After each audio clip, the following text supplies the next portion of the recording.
Hey guys, welcome back to my kitchen. Today we're going to be cooking some butter chicken and some naans, and of course, everything is keto and gluten free.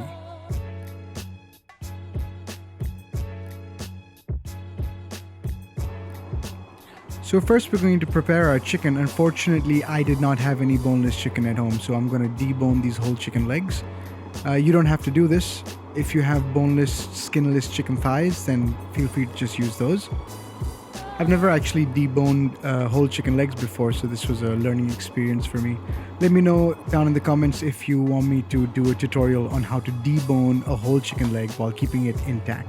I like to wash the chicken with white vinegar. This helps to get rid of any impurities and also gives it a bit of a tangy flavor, which I like. Now it's time to cut the chicken into small bite-sized pieces. Be careful to cut against the grain. And don't make the pieces too small because the chicken will shrink while it's cooking. Just go ahead and slice all of your chicken. Because I actually deboned my chicken, I have a lot of these bones lying around. I'm not going to throw these away. In fact, I'm going to store them in a plastic bag in my freezer, and eventually these bones are going to wind up in a chicken stock. To prepare the marination for the chicken, in a small bowl I'm going to mix 1 teaspoon of ground turmeric, a half teaspoon of red chili powder, a half teaspoon of Kashmiri chili powder, which isn't too spicy but lends a lovely color and flavor to the dish. Then I'm going to add about a teaspoon of ground cumin. Next, I'm going to add 2 tablespoons of kasuri methi or dried fenugreek leaves. These are optional. I know some people don't like methi, so you can totally leave this out if you like. And then I'm going to add 1 teaspoon of garam masala powder and about half a teaspoon of salt or salt to taste. Just give it all a good mix, as Mr. Headbangers Kitchen always says. This recipe is totally inspired by Sahil from Headbangers Kitchen. His website is one that I frequented many times over my keto journey. So once you've drained the chicken of any excess moisture, just add in the dry rub and give it all a really good mix. You want that masala to get into all the nooks and crannies, all the little crevices of the chicken. Just set that aside to marinate for at least 40 minutes. While the chicken's marinating, we can move on to the vegetable puree. We're going to take 120 grams of coarsely chopped red tomatoes and about 8 grams of garlic. You can use fresh garlic, but unfortunately I didn't have any, so I'm using homemade garlic paste.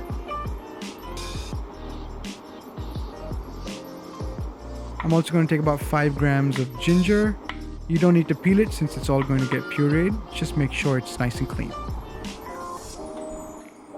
Next come the onions. We're going to take about 100 grams of peeled and coarsely chopped onions.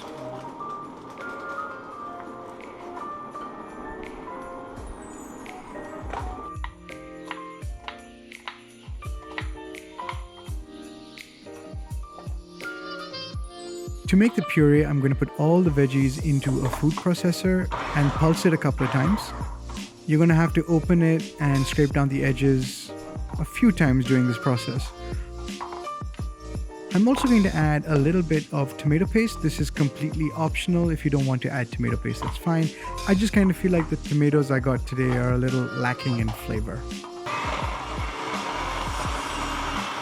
So just puree it on high for a minute or so until it becomes nice and consistent. The tomatoes and the onions release a lot of the moisture, and you've got this nice, thick, pulpy puree. You can go ahead and take it out of the food processor and store it in a container while the chicken is marinating. But now we are going to move on to making our Keto Naan. This recipe comes from Sugar-Free Londoner. She has an incredible collection of recipes on her website. Great if you're doing keto. Preheat the oven to 180 degrees Celsius. The recipe calls for psyllium husk powder. I'm just using straight up psyllium husk, which I'm going to grind in a grinder. So take about a tablespoon of that, along with 37.5 grams of coconut flour, a half teaspoon of baking powder, a half teaspoon of my favorite xanthan gum,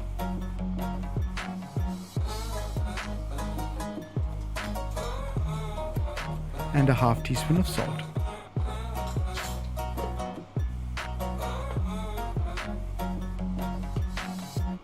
Grind it all down. Using a grinder will not only turn your psyllium husk into a powder, but it will also help mix all the dry ingredients together.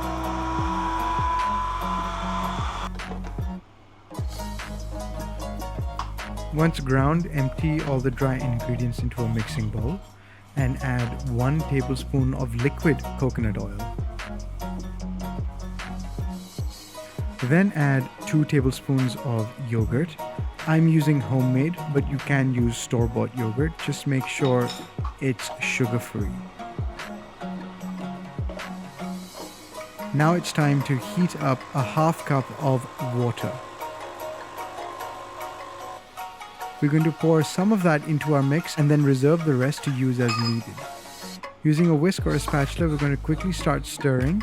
This is going to incorporate into a dough fairly quickly. Add more water if needed, but remember you don't have to use all of it.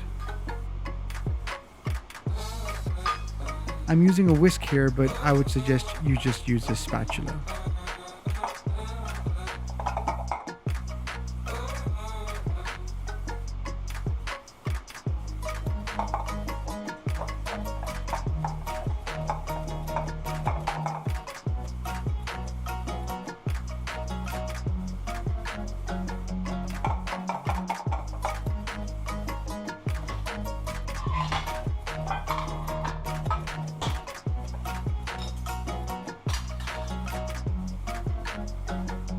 Once you're happy with the consistency of the dough, using a spatula you can form it into a ball.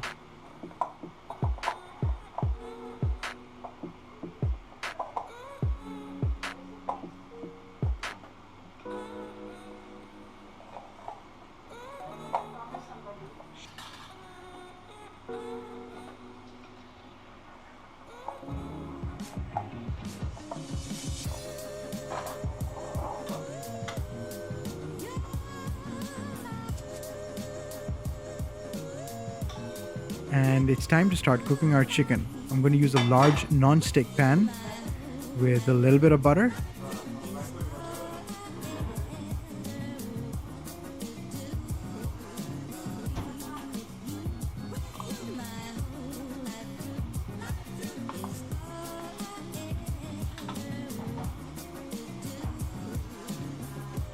I'm also going to measure out 50 grams of butter as mentioned in the butter chicken recipe and set this aside.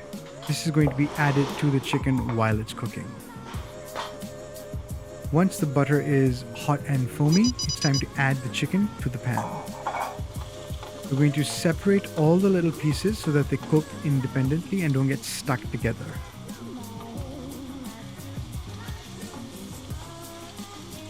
The goal here is to get some nice color on the chicken.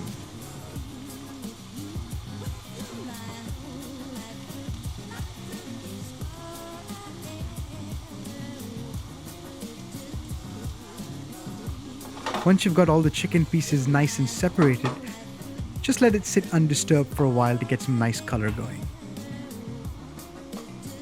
Now that our dough is nice and rested, we can go on and section it into 3 individual naans.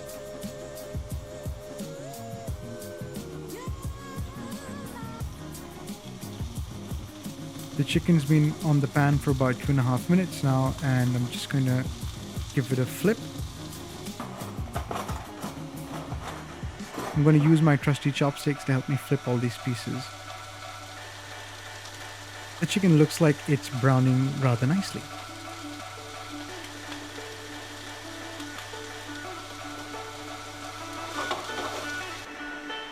This naan dough tends to stick to everything, so I'm using these silicone sheets. They're very handy for rolling out sticky, problematic doughs.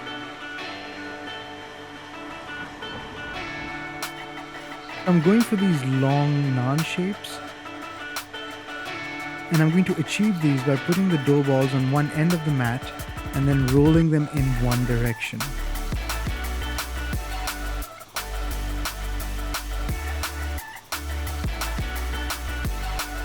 And there's no shame in getting your hands in there to get that shape just right. The chicken and the masalas are smelling incredible. It's time to add the butter, and instead of just dropping it all in at once, I'm going to section it into tablespoon sized pieces and plop them all over the pan.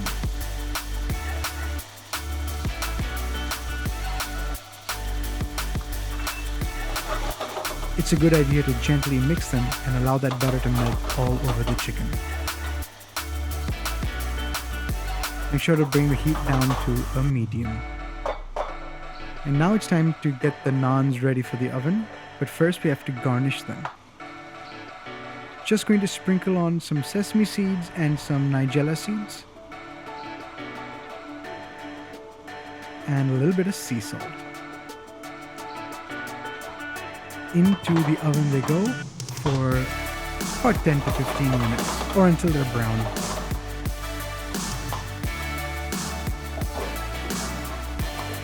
And now that the butter is melted into the chicken, it's time to add the tomato puree.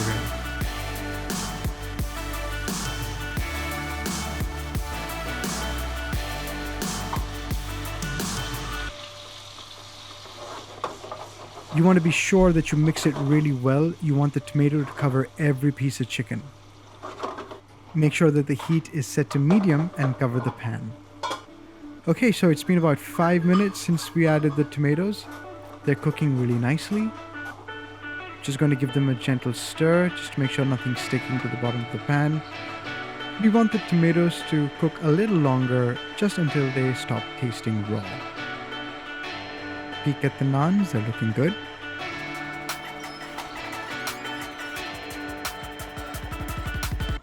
Just going to cut some fresh parsley. I'm going to use this to garnish my butter chicken. Normally I'd use coriander, but I'm fresh out. Just going to give the parsley a quick rinse and a nice chop.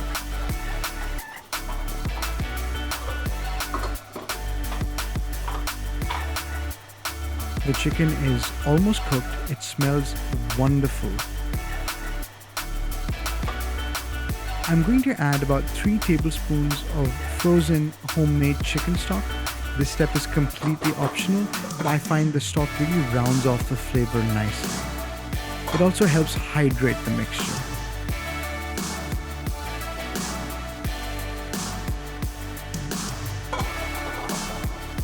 It smells so good, guys.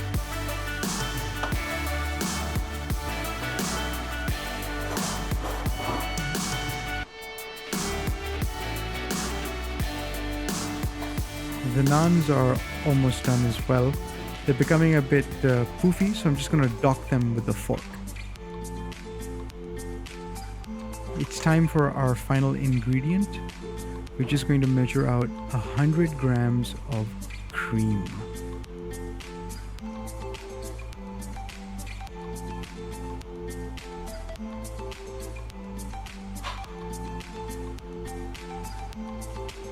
The chicken's been cooking for about 20 minutes.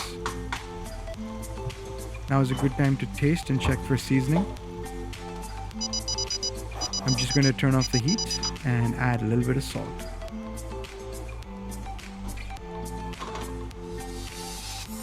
Once the chicken is cooled for a minute or two, it's time to add in the cream. Just pour it in and start mixing.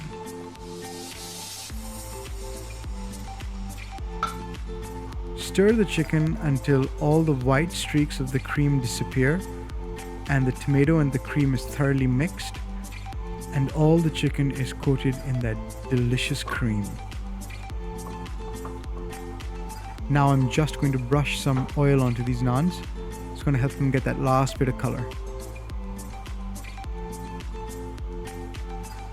Keto butter chicken is a wonderful meal. It's easy to make. It takes only about 40 minutes all in, and it's good for people who are on the ketogenic diet as well as for people who aren't. These naans are gluten-free, extremely fluffy, extremely tasty, and wonderful to be had with desi food. Thank you guys for watching. I hope that you enjoyed this video, and I can't wait to read your comments and have a discussion with you guys about this recipe. Don't forget to like, follow, and subscribe, and stay safe, stay happy, and eat well.